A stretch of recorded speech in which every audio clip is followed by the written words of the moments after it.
So here we have the Ford Galaxy on a 19 plate. I'm going to start off by showing you around the outside of the car, and then we'll hop in and run through some controls on the inside.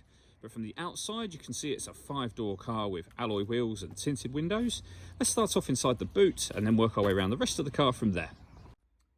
So as we approach the boot, you can currently see that all 7 seats are in place. To fold the seats down, it's very easy to do. Just use these buttons here, give that a push. That will fold that rear seat down and the other one, and they both fold up using those buttons as well. And then the middle row of seats will also fold in much the same way, as you can see. Okay, so we're just going to work our way back round to the front of the car, and then we'll hop in and run through some controls on the inside. But now that we've done a full circle of it, you can see it's in excellent condition the whole way round. Just briefly before we climb in, I think it's well worth seeing the interior from this exterior point of view. There's plenty to run through on the dashboard, so let's hop in and we'll do that now. Okay, now that we're inside the car, we're going to start with the dials. On the left-hand side, we have the Rev Counter, and on the right-hand side, the speedometer and fuel gauge.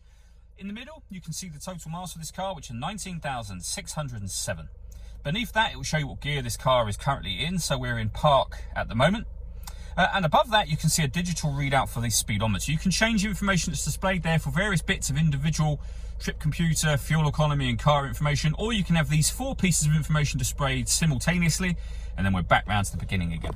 If we back out to the steering wheel, on the left-hand side are the buttons I was using just a moment ago. On the right-hand side, we have stereo and phone controls.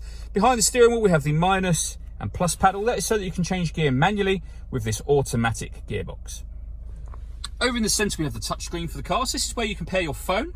Search for your vehicle on your device and select it once it is found. And then just follow the instructions on screen and on your phone from there. You'll see we have satellite navigation. There's a full video showing how this works on both our website and on our YouTube channel as well. And then when it comes to music in this car, we have AM, FM and DAB radio, a CD player and Bluetooth audio as well. So you can stream your music wirelessly as well as making and receiving phone calls. This car's also got 2 separate USB inputs. If you plug devices into either or both of those, they'll appear up on here as extra options for you.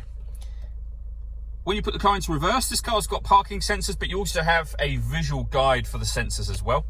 Working our way down, we have the CD player. We then have the dual zone climate control. So you can adjust the passenger temperature, the driver temperature, and the fan speed, and all adjustments will show up on here. When you're happy with those settings, this button turns your air conditioning off and on again, or you can hit auto and the car will do all of the work for you to maintain the temperature you've asked for. You can override that whenever you wish to. With a heated rear screen and a proper heated front screen too. This cubbyhole section opens up to reveal some storage space, a 12-volt charging socket and the 2 USB inputs. We then have the dial, which will change gears on this automatic gearbox. We can turn off the stop and start. This car is designed to cut out when it's stationary in traffic to save you fuel. That system is now off. We can turn the parking sensors on and off, and we have an electronic handbrake as well.